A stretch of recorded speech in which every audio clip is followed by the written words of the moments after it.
सम्यक क्रांती YouTube channel Madhav Gaikwad व आपल्या सर्वांच्या वतीने माननीय मनमोहन सिंग साहेब, भारताचे माजी पंतप्रधान, थोर अर्थतज्ञ माननीय मनमोहन सिंग साहेब यांना भावपूर्ण श्रद्धांजली अर्पण करून आज आपण वेगळा व्हिडिओ या ठिकाणी बनवत आहोत। बंधू आणि भगिनींनो, आपण सम्यक क्रांती यूट्यूब चॅनलला लाईक करा, सबस्क्राईब करा व आपल्याला हा व्हिडिओ आवडला तर आपण इतरांना देखील हा व्हिडिओ शेअर करा।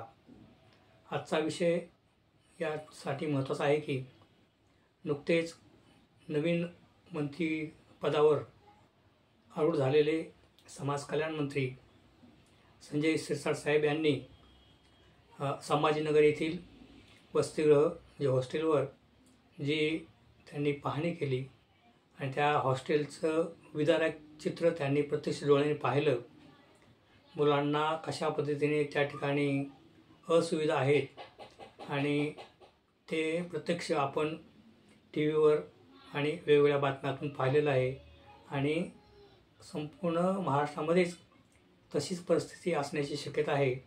आणि माननीय संजय शिरसाट साहेब यांचं खरं म्हणजे अभिनंदन केलं पाहिजे की त्यांनी त्यांचा पदभार स्वीकारल्याबरोबर गरीब मुलं जे हॉस्टेलला राहतात त्या मुलांच्या हॉस्टेलमध्ये काय सुविधा आहेत, त्यांना काही सुविधा मिळतात का, कशा पद्धतीने ती मुलं राहतात याची पाहणी केली आणि त्यांनी त्या ठिकाणी त्यांना जे दृश्य पाहायला मिळालं ते अत्यंत विदारक आहे।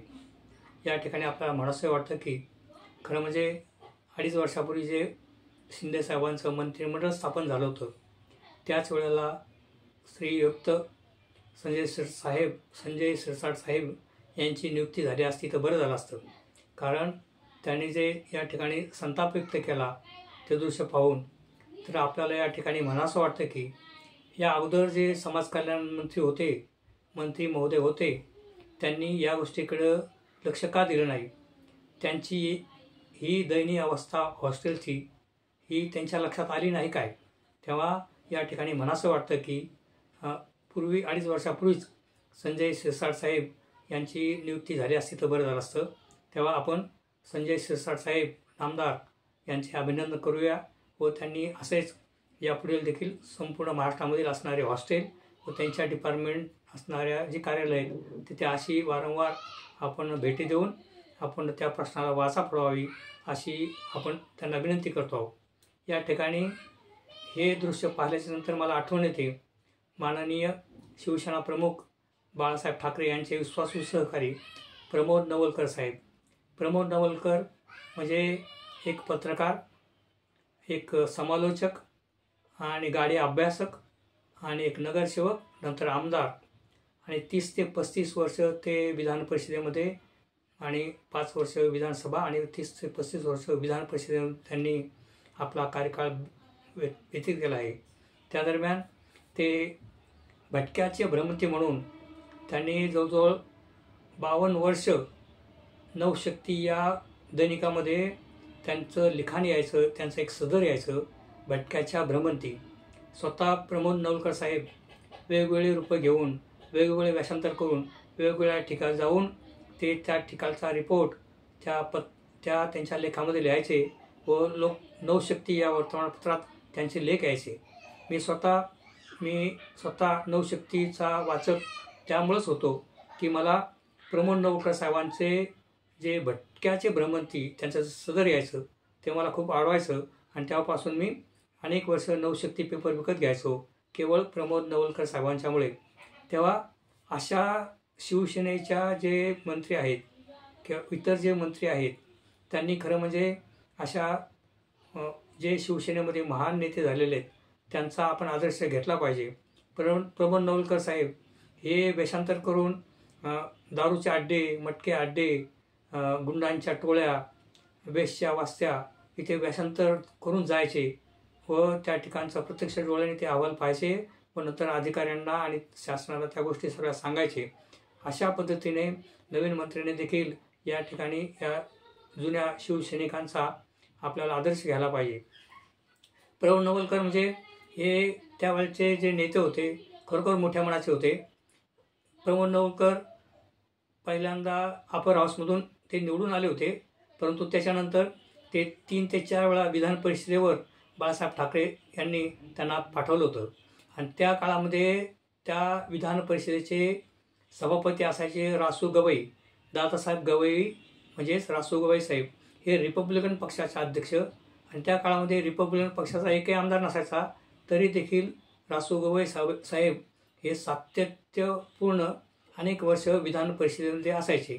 आणि तो म्हणजे कसा यासाठी मी सांगतो की ते त्यावेळेला किती मोठ्या माणसं होती की ते शिवसेना आणि रिपब्लिकन पक्षाचे अनेक प्रकारचे मतभेद असायचे, परंतु ते एकमेकाची त्यांची मैत्री असायची. तर रासूगवई साहेबांना पान खाण्याची एक सवय होती आणि त्यांच्याकडे पानाचा डबा असायचा, चांदीचा डबा असायचा. आणि त्यांचे जे सुपारी, सुगंधी प्रकारच्या सुपाऱ्या आणि त्यांचे पान एक विशिष्ट प्रकारचं असायचे. तेव्हा ज्या वेळेला विधान परिषदेचं कामकाज संपायचं त्यावेळेला रासूगवई साहेबांच्या दालनामध्ये हे प्रमोद नवलकर जायचे व स्वतःच्या हाताने ते रासूगवई साहेबांच्या पानाचा डबा घ्यायचे व ते पान त्यांची पानं नवलकर साहेब सांगायचे, असं त्यांनी आपल्या सदरामध्ये पण लिहिलं होतं आणि त्यांच्या मुलाखतीमध्ये देखील सांगितलं होतं. सांगायचा मतलब असा की ते लोक जरी पक्षाच्या भूमिका वेगवेगळ्या असल्या तरी ते एकमेकाशी मैत्री आणि माणुसकी ठेवून होते. तेव्हा नवीन मंत्र्यांनी देखील हे आदर्श आपल्यासमोर ठेवले पाहिजेत. खरं म्हणजे शिवसेनेमध्ये सुरुवातीच्या काळामध्ये जे बाळासाहेब ठाकरे यांना ज्या 10-12 नेते होते, परंतु त्यांनी जीवापाड मेहनत घेऊन आणि प्रत्यक्ष बाळासाहेब ठाकरेंना अत्यंत त्यांनी मदत केली. आणि त्यांनी त्या म्हणजे मनोहर जोशी असतील, दत्ताजी नलावडे असतील, वामनराव महाडिक असतील, शरद आचार्य असतील आणि ढाके साहेब असतील, असे किती त्याच्यामध्ये प्रमोद नवलकर असे जे 10-12 नेते होते. त्याच्यानंतर मग छगन भुजबळ, नारायण राणे हे नंतरची पिढी. नारायण राणे आणि छगन भुजबळ यांनी नंतर ते काँग्रेसमध्ये गेले, परंतु अगोदरची नावं घेतली होती म्हणजे दत्ताजी नलावडे, वामनराव महाडिक, प्रमोद नवलकर, मनोहर जोशी साहेब, लीलाधर ढाके, शरद आचार्य, अमरनाथ पाटील हे जे नेते मंडळ होते ते शेवटपर्यंत ते शिवसेनेमध्येच राहिले. त्यांनी कधीही पक्षांतर केलं नाही. आणि म्हणून आताच्या आयाराम गराम संस्कृतीमध्ये ही माणसं खूप मोठी वाटतात, हे नेते खूप मोठे वाटतात.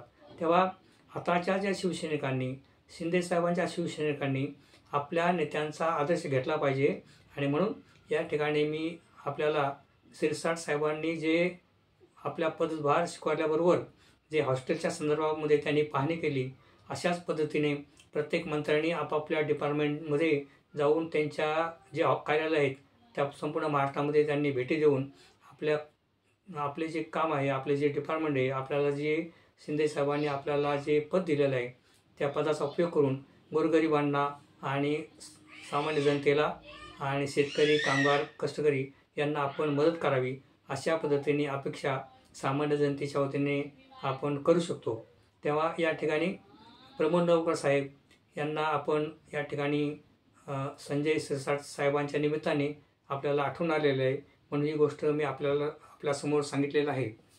विशेष म्हणजे या प्रमोद नवलकर साहेबांचं जे पत्रकार म्हणून किंवा जे समालोचक म्हणून आणि जे पक्षासाठी त्यांनी केलेलं कार्य हे अत्यंत उच्च कोटीचं होतं. आणि त्यांचं जे सदर असायचं ब्राह्मण भटक्याची भ्रमंती, हे सदर त्यांनी 52 वर्ष चालवलं. आणि हे म्हणजे जुन्या काळातले जे नेते मंडळी होते ते अत्यंत व्यासंगी आणि अत्यंत ते अभ्यास पूर्ण करणारे आणि प्रत्येक क्षेत्रामध्ये त्यांचा दांडगा अभ्यास होता. अशा लोकांकडून आदर्श या नवीन मंत्र्यांनी घेतला पाहिजे, हेच या ठिकाणी आपल्याला सांगतो. आणि आपल्या सर्वांच्या वतीने पुन्हा एकदा माननीय माजी पंतप्रधान मनमोहन सिंग साहेब यांना भावपूर्ण श्रद्धांजली अर्पण करून या ठिकाणी थांबतो. धन्यवाद. आपल्याला माझा चॅनल जर आवडला तर आपण आपल्या नातेवाईकांना, मित्रमंडळींना हा शेअर करा. आणि सम्यक क्रांती यूट्यूब चॅनल माधव गायकवाड याला आपण लाईक करा आणि सबस्क्राईब करा. या ठिकाणी अशी विनंती करून या ठिकाणी थांबतो. धन्यवाद.